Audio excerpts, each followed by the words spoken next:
My neighbor leaned against my fence with a smug grin and folded his arms. "Go ahead," he said loud enough for half the street to hear. "Call the police. They'll tell you it's a civil matter." My phone was already in my hand, but something about the confidence in his voice made me stop. He wasn't worried. He expected the officers to leave without doing anything. So I smiled, slipped my phone back into my pocket, and said, "You're right." His grin got even wider. He thought he'd won. What he didn't know was that I wasn't looking for someone to settle an argument. I wanted someone who could prove, beyond any doubt, exactly where his property ended, and mine began. 3 days later, a survey truck rolled into our neighborhood before sunrise. Bright orange flags appeared across our yards one by one. Neighbors stepped outside to watch. The man who had laughed at me stood on his porch with a cup of coffee, still smiling. Then the surveyor drove one single property marker into the ground. The smile disappeared from my neighbor's face so fast that the entire street fell silent, because everything he had built after that line suddenly belonged to a very different story. My name is Michael Carter, and I'm 34 years old. For the last decade, I'd worked as a software engineer, spending long hours building systems that rewarded patience, precision, and careful planning. Every paycheck brought me one step closer to a dream I'd carried since college. A quiet home with a backyard where I could finally slow down after years of apartment living. That dream finally became reality when I bought a modest 2-story house in Maple Ridge, a peaceful suburban neighborhood just outside the city. Tree-lined streets, neatly trimmed lawns, children riding bicycles after school. It looked exactly like the kind of place where neighbors waved at each other and everyone respected one another's space. During my first week, several families stopped by to introduce themselves. Mrs. Jenkins from across the street brought homemade cookies. The Thompsons invited me to the neighborhood barbecue. Everyone seemed welcoming, friendly, and genuinely happy to see someone fixing up the old Miller house. Everyone except Brian. Brian lived next door in a large corner house with an oversized garage and enough confidence to fill the entire block. He introduced himself without smiling, looked over my moving truck, and said, "Just so you know, people around here usually stay out of my way. Makes life easier." I laughed awkwardly, assuming he was joking. He wasn't. Over the following weeks, I noticed little things. Delivery drivers parked in my driveway because Brian's vehicles occupied both sides of the street. His trash bins stayed near my mailbox for days after collection. His guests casually walked across my lawn instead of using the sidewalk. None of it seemed serious enough to start an argument. Whenever I saw him, I stayed polite. "Morning, Brian." A brief nod was usually all I got in return. One Saturday morning, while planting flowers near the back fence, Mrs. Jenkins wandered over carrying her watering can. "Beautiful yard," she said with a warm smile. "Thanks. Still trying to make it feel like home." Her smile faded slightly as she glanced toward Brian's property. "Just be careful with your property lines." I looked at her, confused. "What do you mean?" She hesitated before answering. "You're not the first person who's lived next to Brian." Before I could ask another question, she quietly wished me luck and walked back across the street. I stood there watching her leave, wondering why such a simple conversation suddenly felt like a warning. At the time, I thought she was exaggerating. I had no idea that my biggest problem wasn't moving into a new neighborhood. It was living beside the one man who believed every inch around him already belonged to him. Over the next month, the little annoyances stopped feeling accidental. One Monday evening, I came home from work and found 2 aluminum ladders leaning against the back of my garage. They were mine. A few feet away sat 3 bags of concrete mix, a wheelbarrow, and a stack of lumber. I walked next door and rang Brian's doorbell. He opened it wearing work boots and didn't even pretend to be surprised. "Oh," he said casually, "those are mine." "I figured that," I replied. "They're sitting in my backyard." He shrugged. "I needed somewhere dry to keep them for a couple of days." "You could have asked. I didn't think you'd mind." "I do." Brian sighed dramatically, as if I were inconveniencing him instead. "Fine. I'll move them when I get time." He closed the door before I could answer. The materials stayed there for 4 more days. I took photographs every morning before leaving for work. Not because I planned to do anything with them, just because something about the situation didn't feel right. A week later, the ladders disappeared. I thought maybe that was the end of it. It wasn't. Soon his teenage son began cutting across my backyard every afternoon instead of using the sidewalk. Then Brian's friends started doing the same whenever they visited. One Saturday, I looked out my kitchen window and saw 3 adults standing in my yard while they talked beside Brian's fence as though it were public property. When they finally left, fresh footprints covered the flower bed I'd planted only 2 weeks earlier. I walked outside and quietly repaired the crushed flowers. That evening I spoke to Brian again. I'd appreciate it if your guests stayed on your property. He barely looked up from washing his truck. They're just walking. They're walking through my yard. You're making a big deal out of nothing. I simply want people to respect the property line. He laughed. You've got plenty of yard. Relax. His answer irritated me, but I kept my voice calm. I bought this house because I wanted my own space. And you've got it, he replied. Don't start acting territorial. I walked away before the conversation became an argument. That night, I installed 2 small security cameras overlooking my backyard. Nothing hidden, nothing invasive, just enough to document what happened while I was away.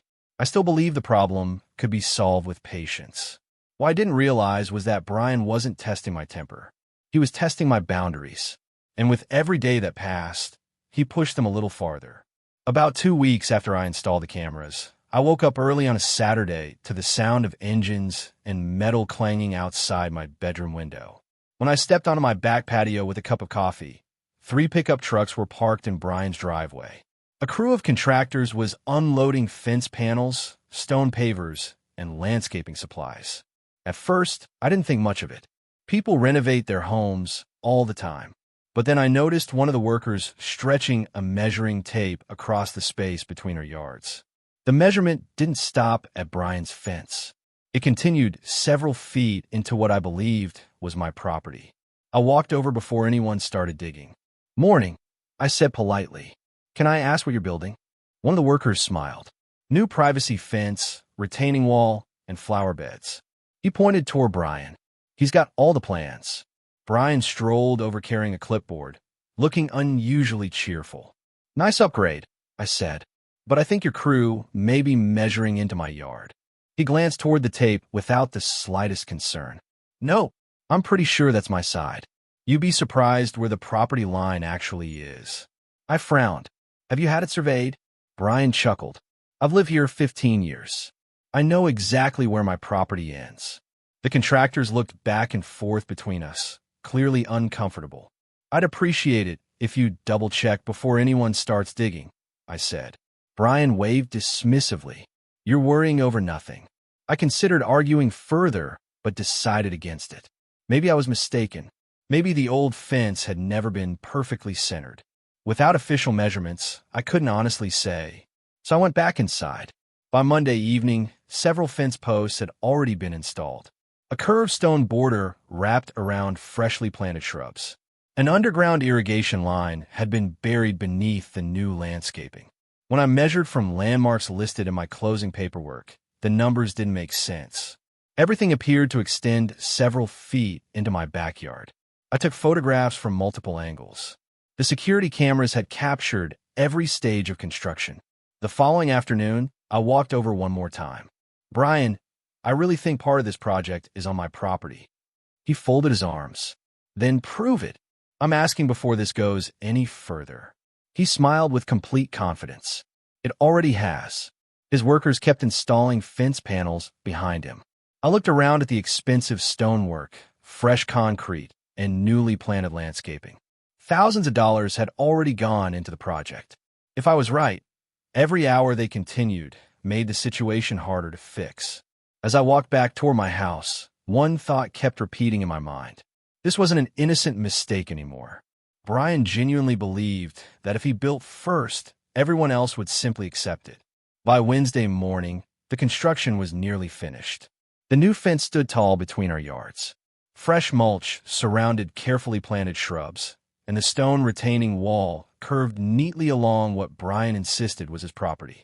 Every time I looked out my kitchen window, I felt the same knot tighten in my stomach. I wasn't trying to win an argument. I simply wanted my property to remain mine. That afternoon, I walked next door one final time. Brian, I said calmly, I'm asking you again. Let's pause this until we know exactly where the property line is. He didn't even look up from adjusting a sprinkler head. We already know. I don't. That's your problem. I took a slow breath. If this is on my property, removing it later is only going to cost more. He finally stood and faced me. You've been whining about this for days. I'm trying to avoid a bigger problem. There isn't one. For a few seconds, neither of us spoke. Then I pulled out my phone. Brian noticed immediately.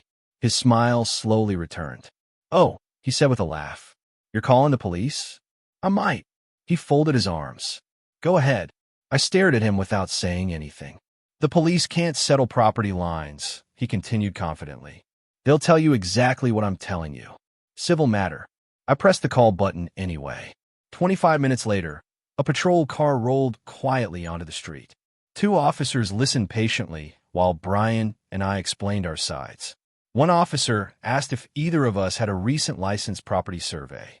Neither of us did. The officer nodded politely. I'm afraid this isn't something we can determine, he explained. Property boundary disputes require legal documentation or a certified survey. Without that, we can't tell either homeowner to remove structures. Brian looked at me with a grin, so smug it almost made me laugh. Told you, he said. Waste of time. The officers remained professional. If either party obtains an official survey showing an encroachment, that documentation can help resolve the matter. Until then, there's nothing further we can enforce. I thanked them for coming. They drove away. Brian shook his head, still smiling. You should have listened to me. For a moment, I looked down at the phone still resting in my hand. Then I slipped it back into my pocket. You're right, I said quietly. His grin grew even wider. He thought I had finally given up. He never realized I had just stopped looking for someone to settle an argument. Instead, I had started looking for someone who could prove the truth. The morning after the police left, I started making phone calls. I wasn't looking for another opinion. I wanted facts. After speaking with several companies, I hired a licensed land surveyor with more than 20 years of experience mapping residential properties throughout the county. When I explained the situation, the office manager didn't sound surprised. Property line disputes happen more often than people realize, she said. The important thing is having certified measurements. We scheduled the survey for the following Tuesday. I didn't mention it to Brian. There was no point arguing anymore. Tuesday arrived just after sunrise. At exactly 7:30, a white survey truck pulled slowly onto the street. Orange safety vests, tripods, GPS equipment, metal detectors, bright orange marking flags. Within minutes, two surveyors began searching for the original county monument markers buried beneath the sidewalks near our subdivision entrance. One of them explained that every measurement had to begin from officially recorded reference points, not from fences, landscaping, or anyone's memory. That alone gave me confidence. This wasn't guesswork. It was science. As they worked their way toward our properties, several neighbors stepped outside. Mrs. Jenkins stood across the street with a cup of coffee. The Thompsons paused while walking their dog. Even children riding bicycles slowed down to watch the equipment being set up. Brian eventually walked out onto his back patio. He crossed his arms and stared at the survey crew. What are they doing? He called toward me. I hired a surveyor. He laughed loudly enough for everyone nearby to hear. Save you money. I didn't answer. The crew continued working without paying attention to either of us. Throughout the morning, they measured distances, compared electronic readings with county records, and drove temporary orange flags into the ground every few yards. One surveyor spent nearly an hour reviewing the original subdivision plat stored in the county database before confirming each measurement with satellite positioning equipment. Nothing happened quickly. Every number was checked, then checked again. Watching them work reminded me why professionals exist. They weren't trying to prove me right. They weren't trying to prove Brian wrong. They were simply following evidence wherever it led. By early afternoon, dozens of orange flags stretched across both backyards like pieces of a giant puzzle. The lead surveyor gathered his equipment, studied one final reading, and quietly nodded to his assistant. Without saying a word, they picked up a steel property marker. Then they walked directly toward the section of Brian's brand new fence where our disagreement had first begun. For the first time all week, Brian stopped smiling. The lead surveyor stopped a few feet from Brian's new fence and looked down at the electronic receiver in his hand.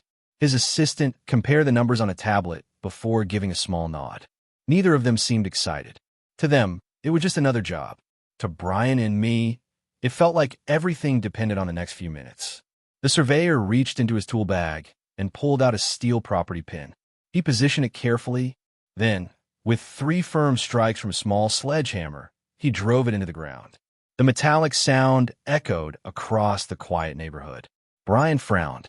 "What's that supposed to mean?" he asked. The surveyor stood up and brushed dirt from his gloves. "That marker represents the recorded property corner." He stretched a bright yellow string between 2 newly placed markers while his assistant secured it tightly. The line ran perfectly straight across both yards. It didn't stop at Brian's fence. It passed directly through it. The string continued across the decorative stone border, then over the irrigation line, then across one corner of the newly finished patio. For several long seconds, nobody said a word. Mrs. Jenkins quietly lowered her coffee cup. The Thompsons exchanged surprised glances. Even the children riding bicycles had stopped in the middle of the street. Brian stepped closer. "That can't be right." The surveyor remained calm. "We verified the original county monument markers before beginning." Brian pointed toward the fence. "I've lived here 15 years. "I understand," the surveyor replied politely. "But property ownership is determined by recorded legal boundaries, not the length of occupancy." Brian looked at me for the first time all afternoon. I didn't smile. I didn't celebrate. I simply watched. The surveyor opened a folder containing the preliminary field notes. "Based on today's certified measurements, this fence, the retaining wall, portions of the landscaping, and part of the patio extend beyond your legal property line." Brian blinked. "By how much?" "Approximately 4 feet at the widest point." His face drained of color. 4 feet sounded small until you looked at the entire length of the construction. It represented hundreds of square feet, thousands of dollars, weeks of work. The surveyor continued marking the boundary with additional flags while his assistant photographed every measurement from multiple angles. Everything was documented carefully. Everything was repeatable. Everything could be verified. Brian stood silently beside his expensive new fence. The same fence he had confidently insisted belonged exactly where it stood. Only now, bright orange flags and a thin yellow string had transformed it from a symbol of confidence into undeniable evidence. For the first time since we'd met, my neighbor had absolutely nothing to say. 2 days later, the finished survey arrived. The report came inside a thick envelope stamped with the survey company's seal. Every page was precise. Property descriptions, county reference numbers, GPS coordinates, boundary measurements, scale diagrams, photographs of every marker the crew had installed. At the bottom sat the surveyor's signature and professional certification. This wasn't an opinion. It was a legal document. I made 3 copies. One stayed in my filing cabinet. One went to my attorney for safekeeping. The third was placed inside a simple envelope addressed to Brian. Along with the survey, I included a short, respectful letter. It explained that the certified measurements showed multiple structures extending onto my property. I requested that the encroaching fence, retaining wall, landscaping, irrigation, and patio section be removed within 30 days so the matter could be resolved without further action. No insults, no threats, no emotional language, just facts. That evening, I walked next door and rang the bell. Brian opened the door after several seconds. "What now?" he asked. I handed him the envelope. "The certified survey is finished." He glanced at it without opening it. "So, it confirms the boundary." "I'm not interested." "You should read it." Brian pulled the papers from the envelope, looked at the first page for only a few seconds, then laughed. "You actually pay for this?" "Yes." He flipped through another page before shaking his head. "These survey companies tell people whatever they want to hear. They're licensed by the state. They're wrong." Without another word, he folded the letter in half, then tore it straight down the middle. He ripped the remaining pages into several pieces and dropped them onto his porch. "There," he said. "Problem solved." I looked at the torn papers scattered near his feet. "No," I replied calmly. "You just ignore the evidence." He stepped closer. "If you think a few drawings are going to scare me, you're wasting your time. They're more than drawings. They don't mean anything." "They will." Brian smirked. "I've already called an attorney." "So have I." His expression changed for only a moment before the confidence returned. "We'll see whose lawyer knows more." I nodded once. "I guess we will." As I walked back toward my house, I wasn't angry. In fact, I felt strangely relieved. The argument was over. Everything from that point forward would depend on documents, measurements, and official records, not opinions. Brian believed tearing up the survey somehow erased what it proved. He was about to discover that facts don't disappear just because someone refuses to look at them. The following Monday, my attorney sent copies of the certified survey to both the Homeowners Association and the county's building department. I wasn't trying to punish Brian. I simply wanted every agency responsible for property compliance to have the same verified information. A week later, an HOA compliance officer scheduled an inspection. She arrived carrying a clipboard, a measuring wheel, and a copy of the survey.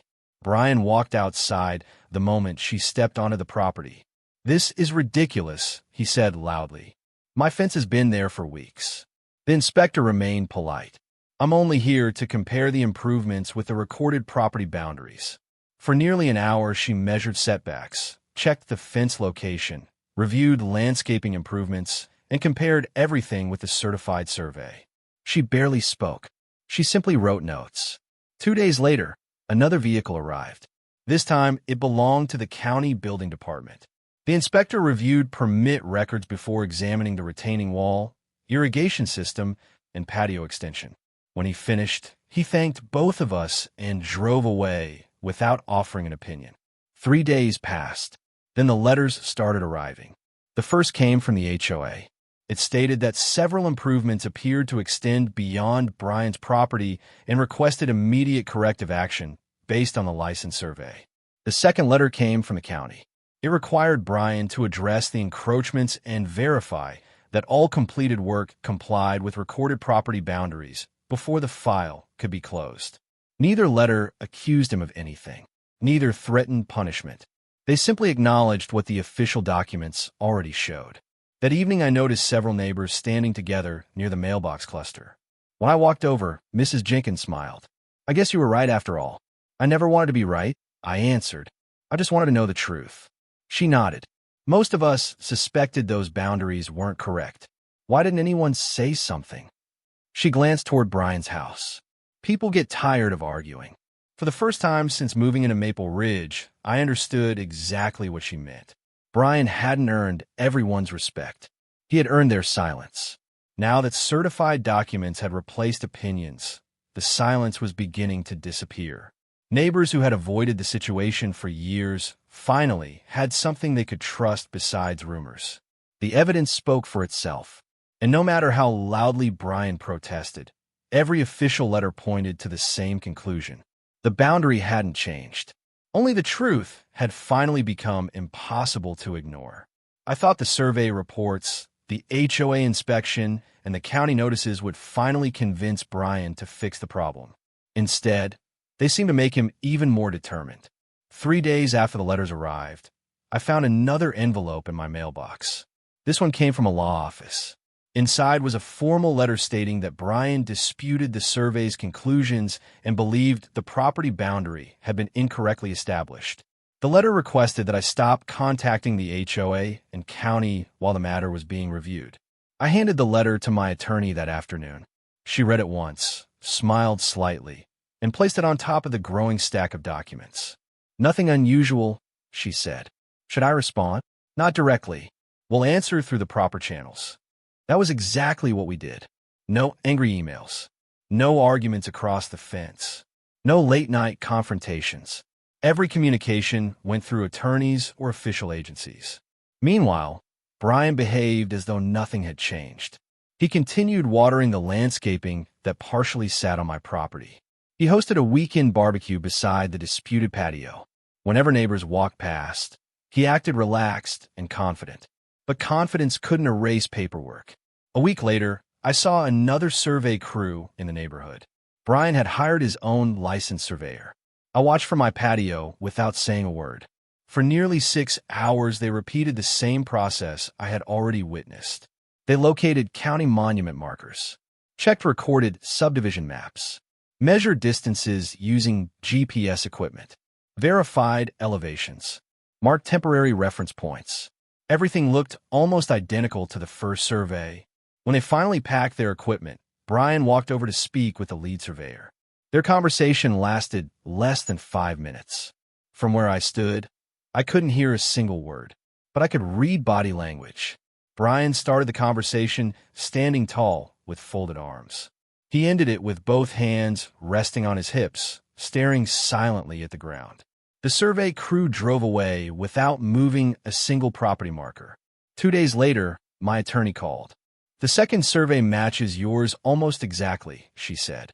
"Every major measurement is the same." I leaned back in my chair and let out a slow breath. So what happens now? Brian's attorney will probably recommend settlement. Outside my window, the disputed fence stood exactly where it had been for weeks. Only now, it wasn't protected by confidence anymore.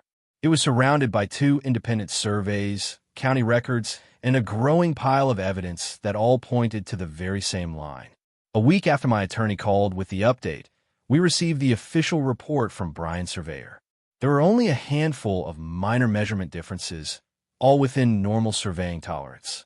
The property line itself was exactly where the first survey had placed it. Brian's fence crossed it. The retaining wall crossed it. The irrigation system crossed it. Even a corner of the patio still extended onto my property. 2 independent surveyors. 2 different companies. The same conclusion. My attorney forwarded the report to Brian's lawyer that afternoon. The response came 2 days later. For the first time since this whole mess had started, the tone had completely changed. Instead of denying the survey, Brian's attorney requested a private meeting. We met at a small conference room inside a downtown law office. No raised voices, no dramatic arguments, just 4 people sitting around a table covered with documents. Brian looked exhausted. The confidence he had carried for months was gone. His attorney opened a folder and spoke first. Both licensed surveys establish substantially the same boundary. My attorney nodded. "That's correct. We've reviewed the county records as well." "So have we." For several seconds, nobody spoke. Finally, Brian broke the silence. "There has to be another option." I looked at him calmly. "What kind of option?" "I've already spent thousands building everything." "I understand. I can't just tear it all out." I didn't answer immediately. I honestly understood why he felt frustrated. No one enjoys losing expensive work. But I also remembered every conversation we'd already had. Every warning. Every chance he'd been given before construction continued. My attorney slid one document across the table. "You were notified before the project was completed." Brian stared at the paper without touching it. "You were also given an opportunity to pause construction until the boundary could be verified." His shoulders slowly dropped. I thought he was bluffing. I met his eyes for the first time during the meeting. I wasn't. His attorney quietly closed the folder. "I've advised my client that continuing litigation would likely increase costs without changing the outcome." Brian leaned back in his chair and covered his face with one hand. The room remained silent. Months of arguments had finally reached the point where opinions no longer mattered. Only evidence did. As we stood to leave, Brian looked toward me. He didn't apologize. He didn't argue. He simply nodded once before walking out beside his attorney. Watching him leave, I realized something important. The surveys hadn't defeated him. His own decision to ignore the truth when it was first placed in front of him had done that long before we ever entered the courtroom. The settlement agreement was finalized less than 2 weeks later. Brian accepted responsibility for removing every structure that crossed the property line. The timeline was simple. 30 days. Everything beyond the surveyed boundary had to be gone. The first contractor arrived on a cool Monday morning. Ironically, it was the same company that had installed the fence months earlier. This time, instead of unloading materials, they brought cutting tools, demolition equipment, and a large dump trailer. I watched quietly from my back patio. No satisfaction, no celebration, just quiet observation. The workers began by removing the fence panels one section at a time. Fresh concrete around the posts had to be broken apart before the steel anchors could be pulled from the ground. Next came the decorative retaining wall. Each stone that had once been carefully placed was now stacked onto wooden pallets for disposal. The irrigation system followed. Workers dug narrow trenches across the lawn, exposing pipes and sprinkler heads before disconnecting the entire section that extended onto my property. By Wednesday, attention turned to the patio. Concrete saws echoed through the neighborhood as crews carefully cut away the portion built across the surveyed line. Dust drifted into the air while broken slabs were loaded into waiting trucks. Several neighbors paused during evening walks to watch the progress. Nobody laughed. Nobody made comments. They simply observed the consequences of ignoring something that could have been resolved months earlier with a single conversation. Late that afternoon, I noticed Brian standing alone beside the remaining section of his patio. For a long time, he didn't move. He simply stared at the empty space where thousands of dollars of construction had disappeared. Mrs. Jenkins quietly walked over to my driveway. "I'm glad it's finally ending," she said. "So am I. You could have been much harsher." "I never wanted revenge." She smiled gently. "I know. I only wanted my property back." She nodded before continuing her evening walk.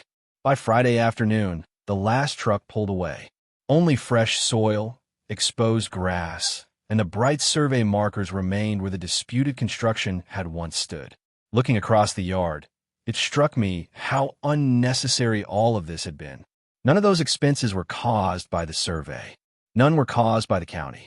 None were caused by me. They were caused the moment Brian decided that confidence mattered more than confirmation, and kept building after someone asked him, politely, to stop. A few days after the contractors finished, the survey company returned one final time. The lead surveyor walked the property with me, confirming that every encroaching structure had been removed and that the permanent boundary markers remained exactly where they belonged. When he finished, he smiled. "Everything matches the recorded property lines now." For the first time in months, I looked across my backyard without seeing construction equipment, orange flags, or broken concrete. It finally felt like my home again. The following weekend, I hired a local fencing company. Unlike Brian's project, mine was simple. No oversized walls. No decorative stonework. Just a clean, wooden privacy fence installed precisely along the certified property line. Before a single post went into the ground, the installers measured everything twice against the survey markers. I appreciated that more than I probably would have before all this happened. Within 2 days, the fence was finished. It wasn't flashy. It wasn't expensive. But every inch of it stood exactly where it legally belonged. As the weeks passed, something unexpected began happening. Neighbors who had barely spoken to me before started stopping by. Mr. Thompson walked over one evening while I was mowing the lawn. "Looks great," he said, pointing toward the new fence. "Thanks. I should have introduced myself sooner." "It's never too late." He hesitated for a moment. Honestly, a lot of us avoided getting involved because nobody wanted constant arguments. I figured, but seeing everything handled through surveys and official records changed people's minds. That same week, Mrs. Jenkins invited me over for coffee. During our conversation, she admitted that years earlier Brian had claimed part of another neighbor's side yard until they quietly gave up rather than deal with the stress. "They just wanted peace," she said. "I understand that now. So do we." Slowly, the neighborhood felt different.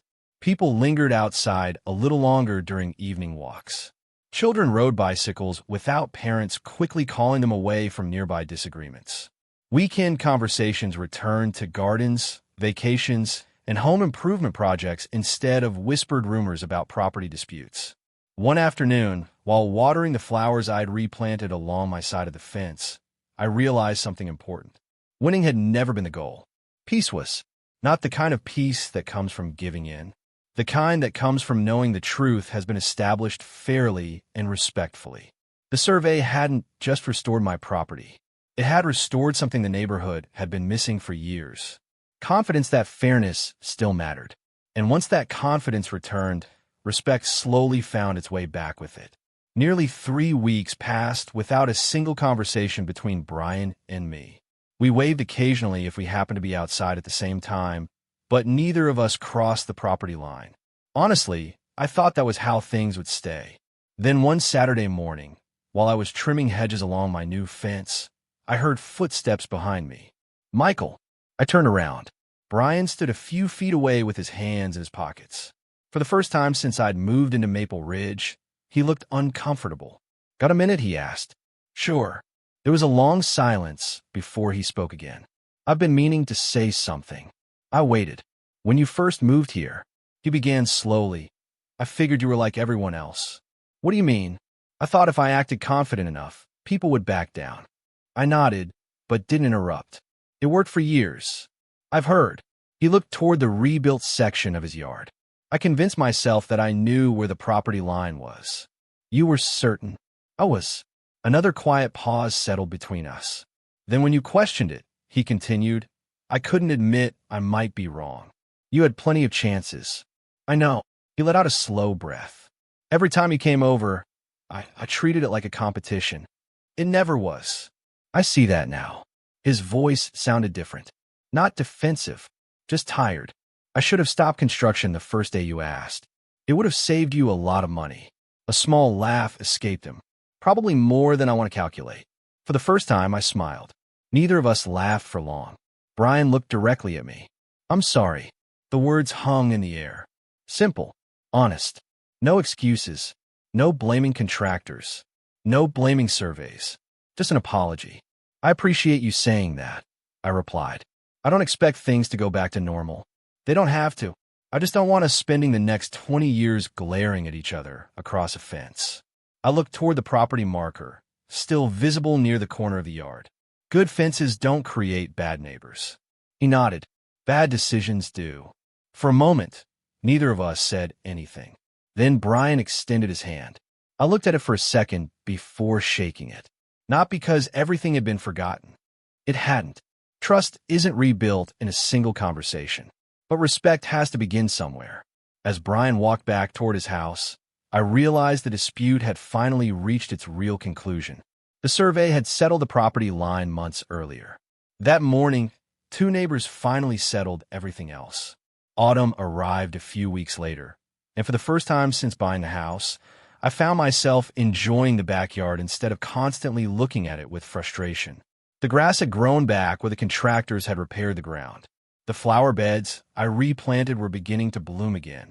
Even the new fence had started blending naturally into the landscape, as though it had always belonged there. One Saturday morning, I wheeled a new barbecue grill onto the patio I'd built entirely within my own property line. Nothing extravagant, just enough space for family and friends. Mrs. Jenkins was the first to arrive, carrying her famous chocolate chip cookies. A few minutes later, the Thompsons walked over with homemade potato salad. By noon, laughter filled the backyard. Children tossed a football across the lawn while neighbors gathered around the grill talking about work, vacations, and football season. For the first time since moving to Maple Ridge, I felt like I truly belonged there. At one point, I stepped away from the conversation and looked across the yard. Brian was outside, mowing his lawn. He noticed everyone gathered at my house. Instead of turning away, he lifted one hand in a small wave. I waved back. That was enough. Neither of us needed another conversation. Respect had quietly replaced tension. Later that afternoon, Mr. Thompson walked over while I was flipping burgers. You know, he said, this neighborhood feels different now. Different how? People aren't walking on eggshells anymore. I smiled. I've noticed that too. He looked toward the fence. Funny thing is, none of this was really about the fence. No, it was about respecting each other. Exactly. Owning a home isn't just about land, buildings, or property lines. It's about knowing that the place you've worked so hard to earn will be respected by the people living beside you.